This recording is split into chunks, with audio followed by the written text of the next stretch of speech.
Raise your hand again. Oh, I think it's only 2 people going to be gone Thursday and Friday. Grace and Cody? Okay.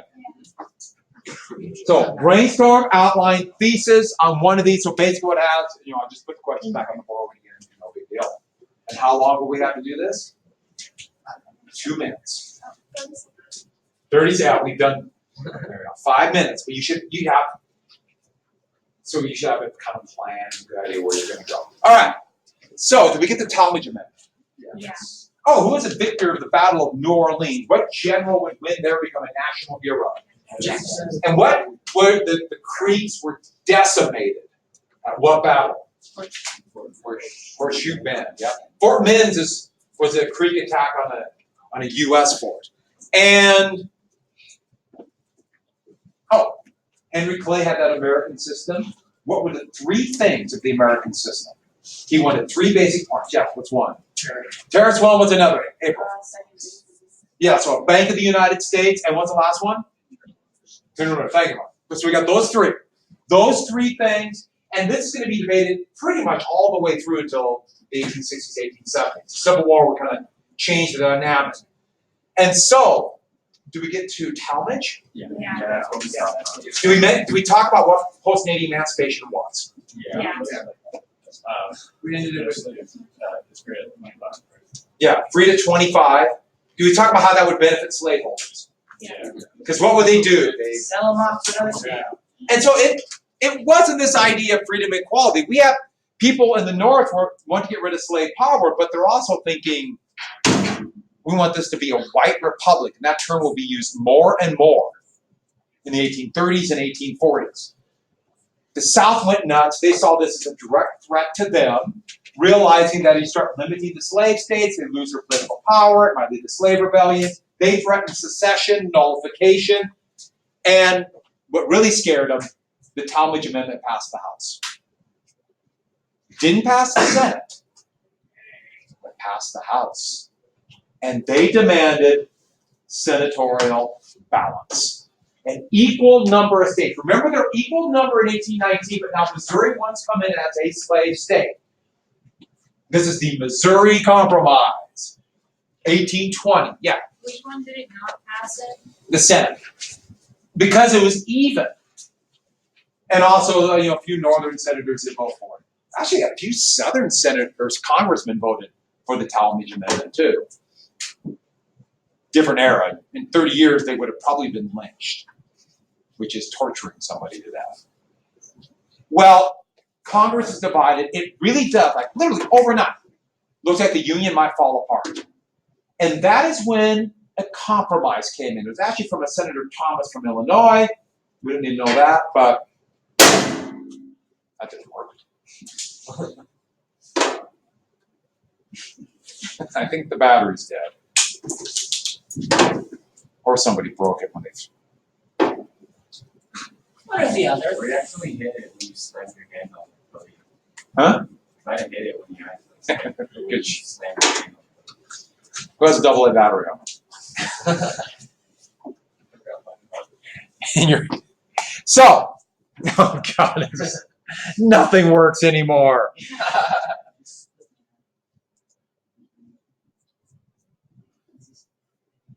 Well, Henry, as they're talking about a compromise, more and more Southerners are using what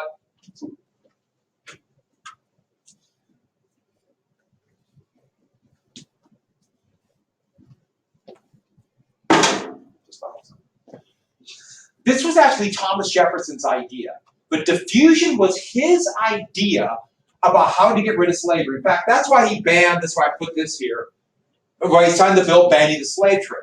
What he thought is, he called it diffusion. And more Southerners would say this. If you spread out the number of states with slavery, so allow more states to get slavery, that will spread out the number of slaves, which will be limited now because you got rid of the slave trade. Fewer slaveholders will be easier to get rid of slavery. So that would become the argument for Missouri. We want more slave states because then that will make it easier to get rid of slavery. Logic. It sounded good to people who didn't want to get rid of their slaves. Sounded very logical. Yeah, it is completely illogical. If you build up more states with slave codes and systematic slavery, it makes it harder to get rid of slavery. But that was their argument. Spread it out. So, not just here, here. And that would be debated in this talk of diffusion. Because if you only have a few states with slaves, the percentage of slaves will go up. If the percentage of slaves go up, that increases the threat of what? Slave rebellion. Yeah, slave rebellion. So, with that, we are recording. Wow. Sweet. This would be the Missouri Compromise that would come out. It's a two-parter. Missouri would come in as a slave state. Maine, which was part of Massachusetts, would come in as a free state. And two, in the Louisiana Purchase, so land that's still not been inhabited or been made territories by the United States. So this area here, no slavery north of 3630, which was how you notice the southern border of Missouri. It's only for this. These areas have been settled. The 3630 is going to become kind of like the dividing line between the north and the south. And this line is going to seem almost sacred. Now, you might look at this and think, wait a second. The South got worse of this deal, didn't they? All these areas are going to be technically free. But the South is thinking, we'll worry about that later, and maybe laws can be changed. And a lot of land here. In fact, all the way down to Tierra del Fuego, Argentina, we could get the whole thing. And Southerners are already starting to think about that by the 1820s. Get it all. That didn't work. Yeah, What is the Louisiana Purchase? unorganized territory there. So, Yeah, it was land that had they bought with the Louisiana Purchase, but it was still not yet land that was organized. So the 3630 only applied to there. Because those other states, west of the Mississippi River, or I'm sorry, east of the Mississippi River, they've already been in the Union. The law doesn't apply. so what was the 363? No slavery north of that in the Louisiana Purchase. The land we got in the Louisiana Purchase. Well, it didn't pass. Didn't pass at first. Northerners didn't like the 3630, Southerners didn't like 3630, Northerners didn't like Missouri slave, so it didn't pass. But Henry Clay, the same guy who did the American system, what he did is he realized Missouri being a slave state, that part, that will pass with Southern votes. 3630 will pass with Northern votes. So he made two separate bills. Very clever, isn't it? They would pass individually, but it wouldn't pass as a true compromise. It's going to give Henry Clay the name the Great Compromiser and allow him to point at things below him. And that was a very important component. They did that to make him taller, make him look like a greater stature. So he's like he's looking down at something. It's kind of funny. Last big thing of this era is called the Monroe Doctrine. I think I have a battery.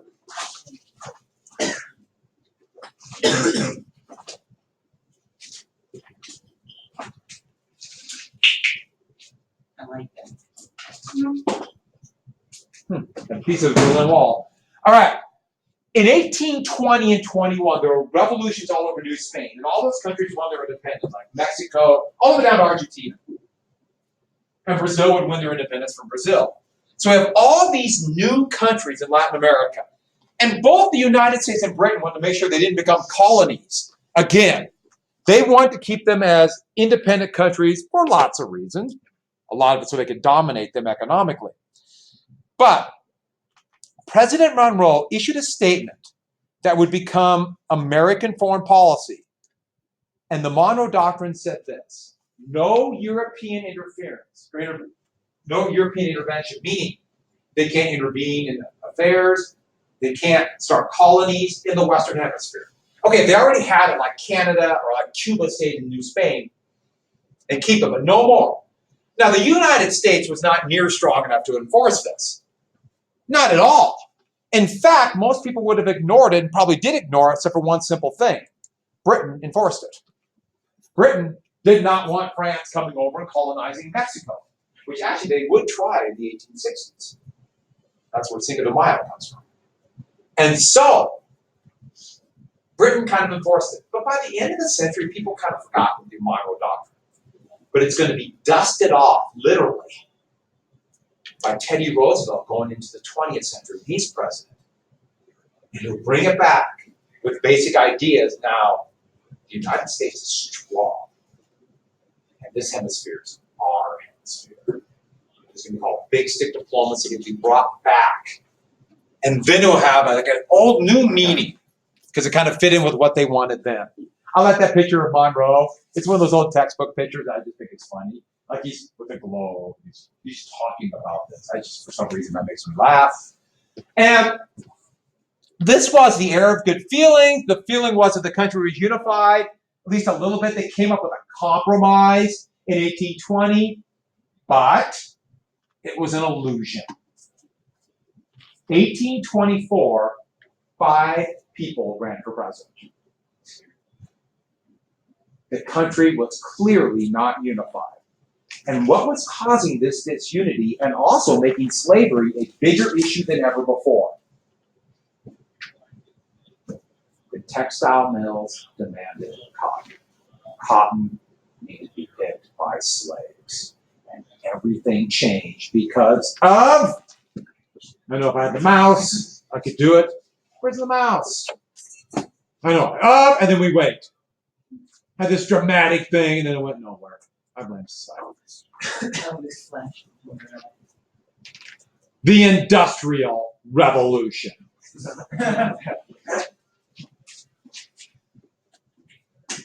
I like him. Don't mess with my. The Industrial Revolution just was starting at this time, and it literally changed the entire world, at least the entire country. Nothing in our lifetime compares to what happened in the Industrial Revolution, my lifetime or your lifetime. The Industrial Revolution changed it all. I guess you compare it with maybe like, the plow, fire, maybe metallurgy, Latin sales. I know, but there's very few things that compare to the Industrial Revolution. If they would have taken any one of us and plunked us down in Philadelphia, let's say, in 1810, first off, we'd be very surprised. But secondly, and just imagine what other people would say, we couldn't function. The world would make no sense. How the financial system, how money, wages, people's idea of what we call today income would have made no sense at all. And most of us would have just curled up in a fetal position and cried. Who would have made it? Besides me. Yeah, well, of course. We're tough. Yeah. 1850, the world would start making sense. We could go there and function, except nobody made it. That would have been awkward. I guess you get used to it. 1900, it's basically our world.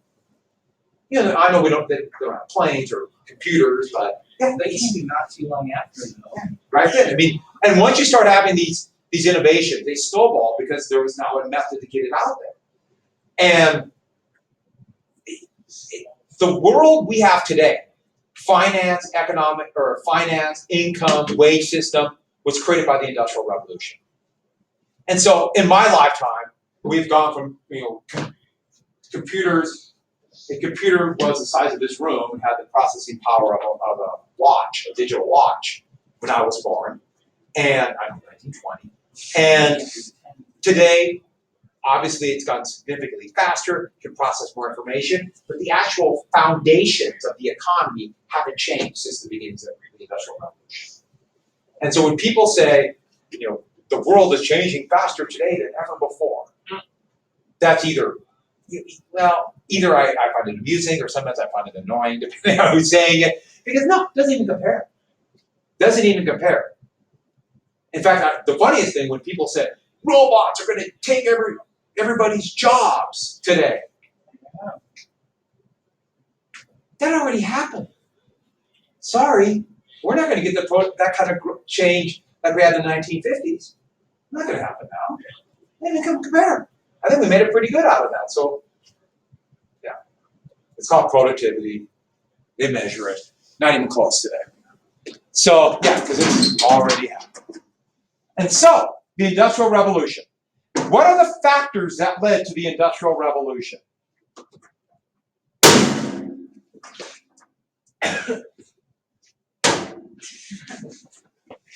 I'm not saying who did it, but I've known of 2 mice. Is that what they say? Are they mouses? Nice. Mouses. That actually hurts to say. I had to think about it before I said it. That broke because somebody threw them down the hallway. Chris, you have your hand up. I'm gonna answer the question. Yeah. Blockade was ribbon ended. You were asking what went on the industrial Oh, revolution. let's get it started then, right there. What are the factors? Because that's Britain and the blockade. What the heck? Factors. Number 1, and Chris is exactly right, because it started in Britain, and Britain are making textiles, and Americans wanted textiles. So Britain started. The United States would be the second country. And this is actually an impressionist painting by Claude Monet at the end of the 19th century, but I wanted it because of smokestacks, and I really like Monet. Monet is one of my favorite artists. And yeah, I really like impressionist art. But, which is actually, because of the Industrial Revolution, they started doing art that way. And that's London Bridge. London Bridge was taken out at the end of the 1950s. It's now indifferent. London Bridge is now this ugly bridge in London. Anybody know what happened to that bridge?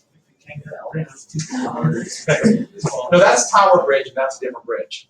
Good guess, though.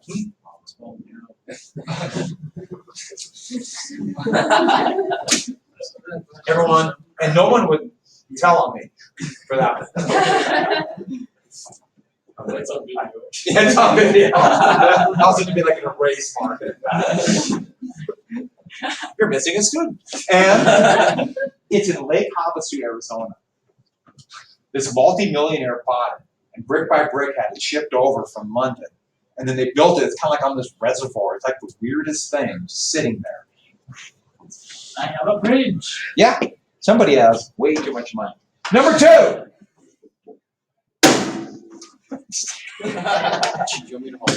That's exactly how 2 others broke. One I tried to throw away in the trash and it went down the hall. The other one I just threw it down the hall. It actually was kind of fun. It was very satisfying. The War of 1812, that blockade, all of a sudden cut off these textiles. But there was demand for the textiles.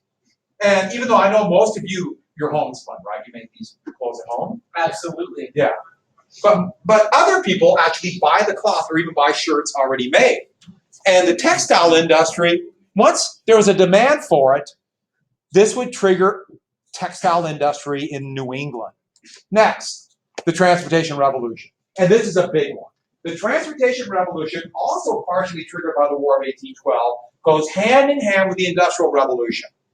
And that's how I paid for college, by racing locomotives. But my hat fell off. This is 1800, and it's showing how long it took to ship goods from New York City. So in red right here is 1 day. It's going to take 3 weeks to get to Cincinnati. That's goods that aren't heavy because that's to get over the mountains. 6 weeks to get to what's going to be Chicago. So virtually impossible to get goods. There can be no industrialization if you can't get the raw materials to wherever you're manufacturing, soon to be called a factory, and then get those goods to market. It simply can't happen. Or for that matter, moving workers around, moving supplies, getting information from here and there. Couldn't happen. So back in 1800, except for a few goods that could be traded and shipped, everybody had to be self-sufficient. You made everything for yourself. So the family's relatively self-sufficient, and then the little village has to be self-sufficient. Obviously limited goods, but also meant that every single person was important for the survival of the family and the village. Things will change dramatically with the Industrial Revolution. And so, there are 3 major units of the Transportation Revolution. The first one, roads. Roads were limited. Transportation was slow. It's really hard to make a road that's strong enough to carry goods, especially back then. But look at it today. It's still difficult. I mean, every summer, what do you have to go through constantly if you try to drive anywhere? Yeah, there's always construction, right? Partially on purpose to get people jobs, but also because roads wear down very quickly. And road transportation, most of these would be done by either state government help, things like the national road would be from the federal government. Here are some of the roads, and you notice there's not very many. There was not a road network. In fact, a road network as we know it for overland transportation would really not come about to the 1920s because of cars. And once again, that would be funded by the federal government, the state governments. And like the Natchez Trace, the Great Valley Road, this is actually a really cool drive if you get a chance. But roads, there are some private roads, and I showed you this picture because I took it. I stole it from somebody, this picture. I was going along. The private roads would have to be toll roads, and they would charge a toll for people to go on. That's what a turnpike is. And there's still the Pennsylvania Turnpike, and that's now I-80. And it went across Pennsylvania, but the problem was you could never make enough money on a turnpike. So very quickly, the states would have to take over these, and eventually the federal government. And when I was driving down the Pennsylvania Turnpike, I was going from Philadelphia to Harrisburg. I was on my way to Gettysburg. And it said the first bridge. And I knew it had to be pretty close. So I went off. There's a small stretch of the road. That was when the first bridge was built, 1870. It still survives. And so I went off and took that picture. Pretty special picture. And it turned out to be a very expensive picture because leaving the turnpike, you have to pay to get back on it. I didn't think about that, but what the heck, huh? But driving on toll roads are fun, in a way, if you don't mind paying. At this part of the road, it was a three-lane interstate. It was really busy, but it went to an 8 toll booths, then back to 3 lanes. So when you got to it, then you kind of spread out. Some of you have probably been on those toll roads. And this one, you throw some money in the van. They have cards too, but I just threw money. And then it was a race to see who could get in front of the other cars when we got back to 3 lanes. So we just gunned it. And that was one of the few times I had a rental car that could go pretty fast, and that was a blast. I'm not saying it's a smart thing to do. Actually, it's really stupid, but it was fun. So I went toll roads for everybody. I went to tolls. I was curious. I forget what exact government influenced the. It was Japan, but during the 1800s as well, like the early 1800s up to like 1812. They had the Bakumatsu, which was a huge revolutionary war, and then they entered the Meiji era, where they started having more Western government. 1860s. What nation did that? Was it U.S. It was us? Okay. You and I. Yeah. And so, and that was my car on the turnpike. I got those horses rolling. Well, if you look at the bottom, about 10,000 miles of road were built by 1850. Now, the price, this might not seem a lot today, but it was a lot then. It cost 15 cents to move a ton of goods 1 mile. But the price halved. But road transportation is always going to be more expensive. But today it's used a lot because of the convenience of it and the really low price of oil. If oil goes up someday to really high prices again, who knows how that will change. Oil is really cheap today, yeah. Where did we get the system of the mile? Because almost no one else uses it. Britain. When did they stop using it? Britain quit using it about the 1960s. But the metric system comes from revolutionary France. Almost everything comes from revolutionary France, including berets. Canals were another one. And canals are even more important because 3,700 miles would be built in the first 50 years, almost all by state or federal government. But look at the price per ton mile. Now, of course, canals are more difficult to make, and that also includes the price would be for rivers they could use. But water's always more expensive. You put more goods on it, you can ship it. The problem is you're limited to where there's water. Boats are relatively ineffective on roads. I love this canal being pulled by the horses, which I'll show you another picture in a second. But this, it's hard to put in terms how important the link from the Hudson River, Erie Canal, Lake Erie, and then by a couple different canals to the Ohio. It linked very lucrative farmland and then manufacturing land to the markets here and would bring the country together. And it's really hard to put into terms how much it would. And The most famous canal would be the Erie Canal. So it's done by, and it was built by state of New York money.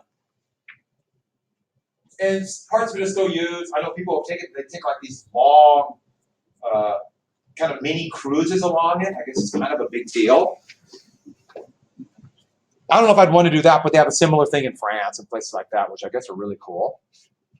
If you want to ride on a slow-moving boat in France. There's my favorite picture of the Erie Canal because it shows a couple things. You don't need to know the exact dates. I just put an idea how it takes a long time to build it. How did you build it in 1817?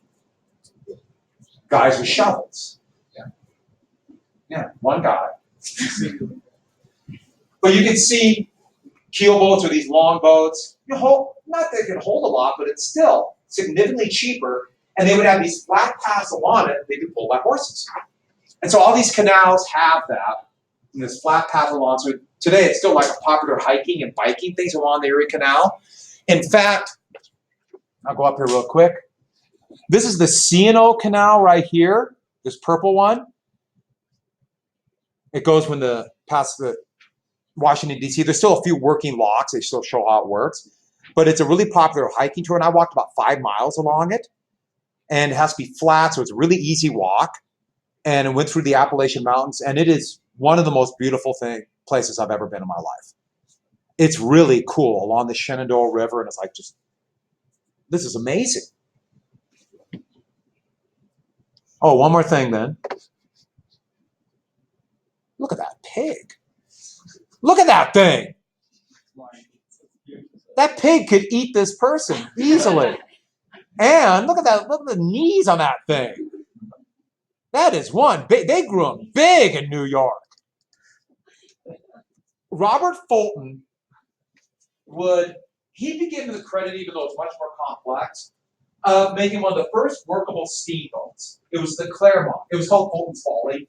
Nobody thought it would work because steam engines were about 30 years old and they kept blowing up, which tends to be bad for business. Well, once you start making big enough to power a ship, his worked enough to go across the Potomac River and also ship in the Chesapeake Bay.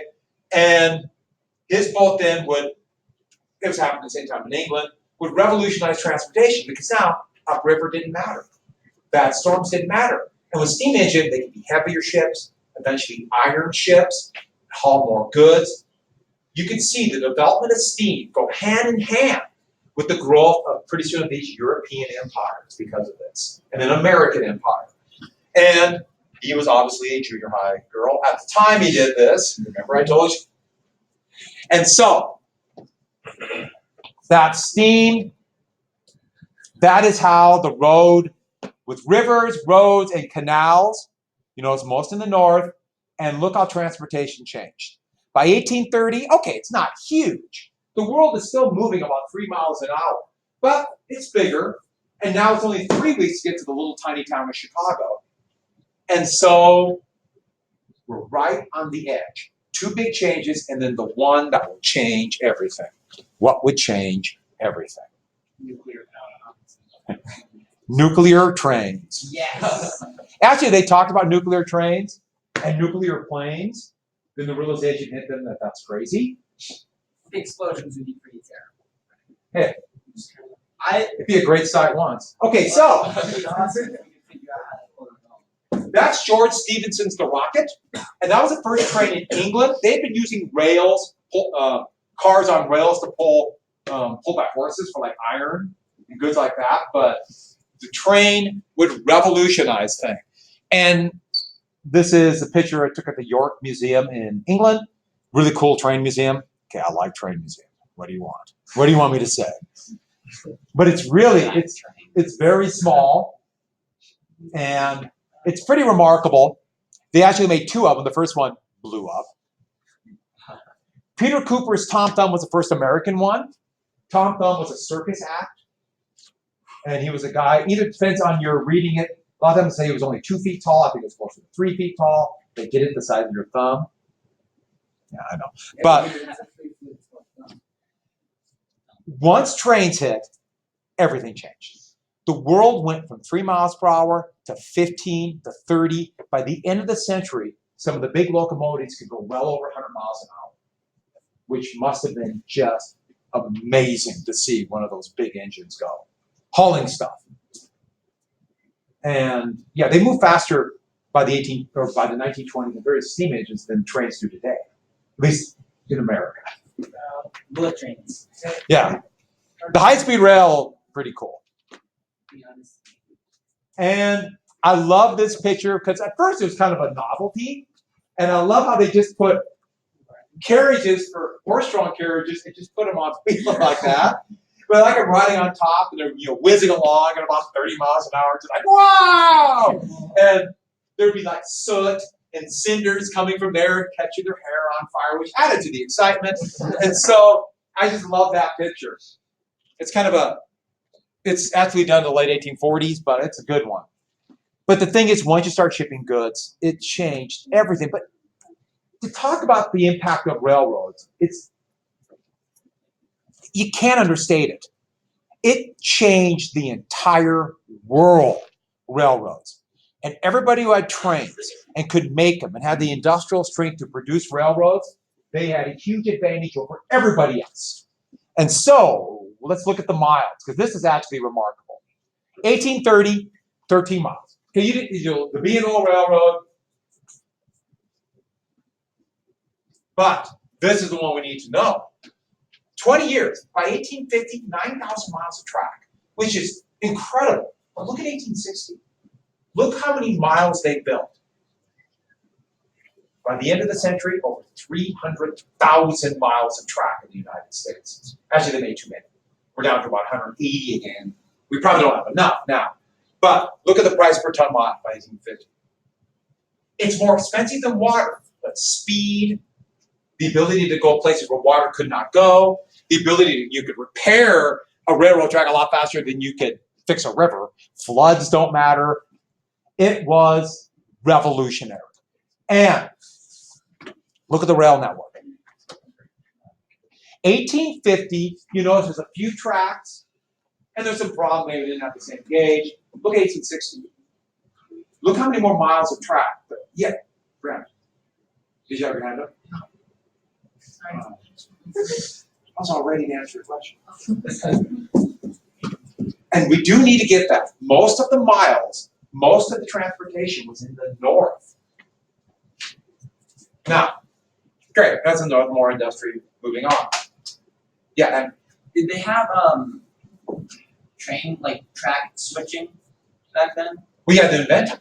So that it would come about in the 1840s and 1850s. Started in Britain, came over to the United States and copied it. Sweet. But you have to have it for obvious reasons. Yeah. But look at this. The United States almost had civil war in 1850. In 1850, this shows how industry was just kind of beginning. There's little doubt that the South would have won the Civil War. The United States could not have won. It probably would have, what we know is the United States would be gone. Could not have survived. Period. 1860, having railroads, this rail network, would be decisive for the victory of the United States in the Civil War. And it's still very close because it just wasn't extreme. They could move goods and supplies. It would be decisive. So railroads is more than industrial growth. We're still a country because of railroads. Yeah, the U.S. could not have won the Civil War. And who knows what would happen. And I like this one. Yeah, you think there was a slight increase in the 1850s? And think about what this did as industrial growth. Because what you got to get down is this. Railroads on their own is an industry. Railroads, more than dense transportation. You got to get down. Railroads are an industry on their own. Think about all the goods railroads demand. So much of the manufactured goods in the United States are going to come out of railroads. In fact, I saw John looking at the clock. Like all of you yahoos look at the clock, and I'm one of you. Why? Railroads. Right? Think about it. You got to know when one train is coming and another train is coming the other way. If you don't have good clocks, they tend to hit. Once again, you can write this down. Bad for business. But think about all the things you need for railroads.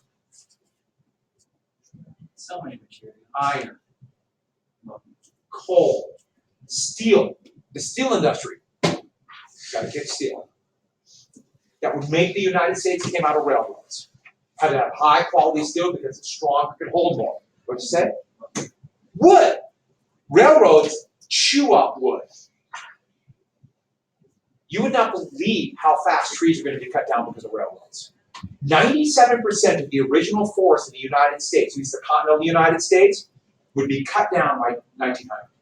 97%. Now you think about, wait a minute, there's trees here. Well, because they couldn't get to it easy. If they could get to it, it was gone. They cut it all down. Now remember, it's these. So you go there and you think, wow, there's lots of trees. Well, it's probably second, third, fourth planet. In fact, you walk through and think, wow, boy, the trees are very evenly spaced. Nature's amazing. And leather for like seats. What else do you need? Oil for lubrication. Coal, lots of coal. Water. And water, every 15 miles, the train would need more water. So what do you need every 15 miles along that track? A water station, which a little town will form. You ever look at why there's towns? You think, why is there a town there? Trains. Especially look around you and like, why is Roundup there? Train. Or Terry. Where do you go to Terry? Circle. Where the gray people live. Someday I'll tell you that story. But every 30 miles you need more fuel. Another town. Okay, train come along. Ooh, things are going great. Oh, there's a river. What do you need? Yeah, and you gotta have people know how to make them. And you need brakes, right? Also something. And not just any brakes. You just can't put your foot down and hope get brakes. But the point is, oh gosh, I almost forgot. And you need people to know how to make a bridge. You need to know people how to actually engineer a railroad. You just can't have it kind of haphazard over the hills. It's got to be flat graded. You need all kinds of workers, from people who are the manual laborers on the train, to the brakemen, to the engineers, to the train engineers, to actual mechanical engineers. You need all of them. You need schools and colleges. Why do you think there was an explosion of colleges? Railroads. Time. What time is noon? The sun is at the height. You notice Helena has different noon than Billings, or for that matter, New York City. You got to have accurate time. Standardized time. Why do you think we have time zones too? The train said we will. Not the trains. Yeah. The trains were speaking to us. That'd be kind of creepy.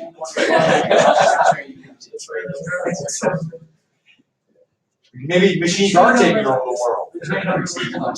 But do you get the point? They demanded everything. Railroads. Oh, almost forgot one other big thing. So you have people in isolated little towns, and for the train, it's very difficult to move. So you have you're basically stuck there with a shop. Also, think about when you're at the age you get married and have a family.